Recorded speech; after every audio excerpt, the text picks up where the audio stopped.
बीच बड़ी खबर है। डोनाल्ड ट्रंप ने बड़ा दावा किया है। ईरान के जल्द सरेंडर करने का दावा किया गया है। यहां आपको बता दें, G7 नेताओं के सामने डोनाल्ड ट्रंप ने ईरान के सरेंडर को लेकर यह बड़ा बयान दिया है, बड़ा दावा किया है। शैलेंद्र वांगू मेरे सहयोगी इस खबर पर हमारे साथ। शैलेंद्र, क्या कुछ कहा डोनाल्ड ट्रंप ने? देखिए पंकज, ये बयान बताया जा रहा है कि G7 की जो कॉल चल रही थी उसके दौरान प्रेसिडेंट ट्रंप ने एक बार फिर ये दावा किया है और ये कहा है कि ईरान जल्द ही सरेंडर करने वाला है। ये बयान प्रेसिडेंट ट्रंप की तरफ से आ रहा है। हालांकि आपको ये भी बता दें कि ये बयान ठीक एक दिन बाद आया है, जबकि खुद ईरान के नए सुप्रीम लीडर ने साफ कर दिया है कि वो अपने रिटेलिएशन जो है वो बंद नहीं करेगा जब तक अमेरिकन बेसिस उस पूरे रीजन से बंद नहीं कर दिए जाते हैं। तो कहीं ना कहीं ये ट्रंप का बयान बड़ा हो सकता है, लेकिन इसका इम्पैक्ट ईरान की तरफ से क्या होगा ये देखने वाली बात होगी, क्योंकि फिलहाल ईरान इस मूड में देख नहीं रहा है कि वो सरेंडर करेगा। चलिए, बहुत बहुत शुक्रिया इस अपडेट, इस जानकारी के लिए शैलेंद्र वांगू आपका। तो आपको बता दें, G7 नेताओं के सामने डोनाल्ड ट्रंप ने यह बात कही है, बड़ा बयान उन्होंने दिया, बड़ा दावा किया है। उन्होंने ईरान सरेंडर कर रहा है, यह बड़ी बात कही है। और उधर तेहरान में प्रदर्शन के दौरान एक बड़ा धमाके की खबर है। तेहरान में रैली के दौरान जोरदार धमाका हुआ। इस धमाके में कई लोगों के मारे जाने की खबर है। वहां प्रदर्शन चल रहा था, रैली चल रही थी। इस दौरान वहां जबरदस्त धमाका हुआ। ये आप देख रहे हैं, झंडे लहराते हुए वहां तमाम जो ईरानी हैं वो पहुंचे हुए थे। तेहरान में ये रैली चल रही थी कि अचानक वहां जबरदस्त धमाका हुआ। अब जब इतनी भीड़ हो तो आप समझ सकते हैं, कई लोगों के मारे जाने की खबर आ रही है और कई इंजर्ड भी होंगे। देखिए, आप झंडे लहराते हुए तेहरान में ये प्रदर्शन चल रहा था जहां पर ये धमाका हुआ है।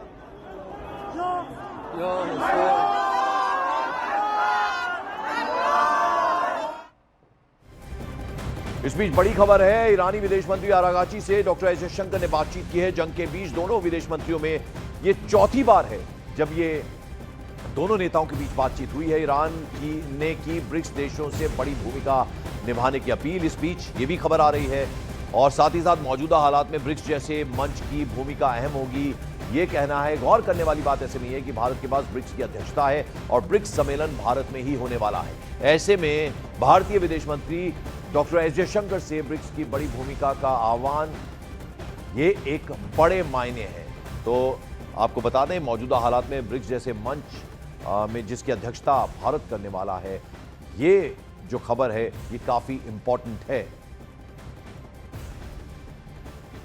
और उधर ईरान के नए सुप्रीम लीडर मुस्तफा खामनेई ने धमकी दी है, जिससे पूरी दुनिया के लिए महंगाई बम ये धमकी साबित हो सकती है।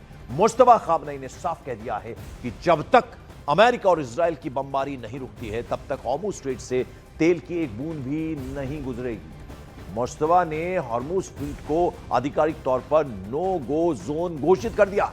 ईरान की इस धमकी और उसके इस एक्शन का असर है कि कच्चे तेल की कीमत बेहिसाब बढ़ गई है, यानी क्रूड ऑयल जो है वो बेहद महंगा हो गया है इस धमकी के बाद। यानी हॉर्मुज स्ट्रेट से किसी भी शिप को गुजरने नहीं देंगे, ये कह दिया गया है मुस्तफा खामनेई की तरफ से।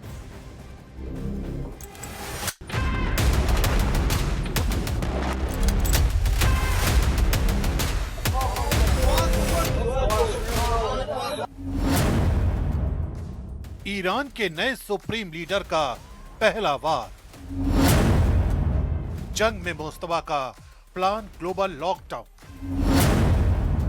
हॉर्मुज स्ट्रेट पर कयामत का पहरा। पश्चिम एशिया में चल रही जंग अब वहां से निकलकर ग्लोबल बन चुकी है।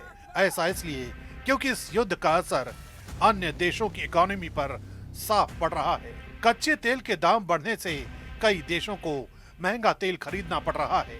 वहीं ईरान के नए सुप्रीम लीडर की एक धमकी से ये पोजीशन और भयावह होने वाली है, या यूं कहें कि कई देशों पर तेल संकट गहराने वाला है।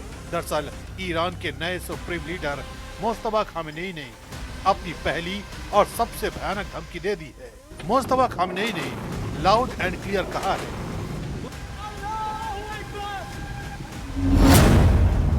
कि जब तक अमेरिका और इजराइल की बमबारी नहीं रुकती तब तक हॉर्मुज स्ट्रेट से तेल की एक बूंद भी नहीं गुजरेगी। मुस्तफा खामनेई की ये सिर्फ धमकी नहीं बल्कि दुनिया की अर्थव्यवस्था का गला घोटने की साजिश है। मोस्तफा का बयान दुनिया के कई देशों के बजट को बिगाड़ सकता है, दुनिया के बाजार को खाक कर सकता है, क्योंकि दुनिया का 20% क्रूड ऑयल इसी हॉर्मोज के रास्ते से गुजरता है। कच्चे तेल के लिए हॉर्मोज स्ट्रेट कितना मायने रखता है, इसे इस बात से समझ लीजिए कि जंग शुरू होने के बाद से कच्चे तेल की कीमत बेहिसाब बढ़ गई है। अंतर्राष्ट्रीय बाजार में तेल की कीमत $100 प्रति बैरल को पार कर चुकी है। पश्चिम एशिया में समंदर के इसी रास्ते को ईरान बंद करने का दावा ठोक रहा है, यानी ईरान के नए सुप्रीम लीडर मोस्तफा खामेनेई गद्दी पर बैठते ही अपना रंग दिखाना शुरू कर चुके हैं। तभी तो उन्होंने हॉर्मुज स्ट्रेट से एक भी बूंद तेल न गुजरने देने की धमकी दी है। यही नहीं, ईरान ने खाड़ी देशों को भी चेतावनी दी है कि अगर उन्होंने अमेरिकी बेस का इस्तेमाल होने दिया तो उनका हश्र भी बुरा होगा। ईरान की जिद का नतीजा है कि हॉर्मुज से होने वाला व्यापार अब 90% तक ठप हो चुका है। इजराइल और अमेरिका ने 28 फरवरी को ईरान पर जो हमला किया था, उसका खामियाजा अब पूरी दुनिया भुगत रही है। ईरान ने हॉर्मुज स्ट्रेट को बंद कर दिया है। वहां से अगर कोई जहाज गुजरने की कोशिश भी कर रहा है तो उस पर ईरान हमला कर रहा है। इस बीच हॉर्मुज स्ट्रेट अब सिर्फ समंदर नहीं रहा, बल्कि जहाजों का कब्रिस्तान बनता जा रहा है, क्योंकि ईरान की छिपी हुई पनडुब्बियां और उसके घातक ड्रोन लगातार जहाजों को निशाना बना रहे हैं। जंग में मोस्तफा खामेनेई की आत्मघाती रणनीति का अंदाजा इस बात से लगाइए कि उन्होंने हॉर्मुज के संकरे रास्ते में बारूदी सुरंगें बिछा दी हैं, जिसकी वजह से जो भी जहाज हॉर्मुज स्ट्रेट को पार करने की कोशिश करेगा वो समंदर की गहराई में जल समाधि ले लेगा। हालांकि ईरान के इस घातक एक्शन पर अमेरिका का प्रहार भी हो रहा है। अमेरिका की सेना ने माइंस बिछाने वाले ईरान के कई जहाजों को तबाह कर दिया है। इसके बावजूद ईरान अपनी धमकी पर अड़ा है, डटा है, जिसका अंजाम ये है कि समंदर की लहरों पर अब सिर्फ बारूद का धुआं है। ईरान के नए सुप्रीम लीडर मोस्तफा खामेनेई की सनक का ही असर है कि क्रूड ऑयल के दाम बेतहाशा बढ़ रहे हैं। खाड़ी के कुछ देशों में बिजली कटौती शुरू होने लगी है।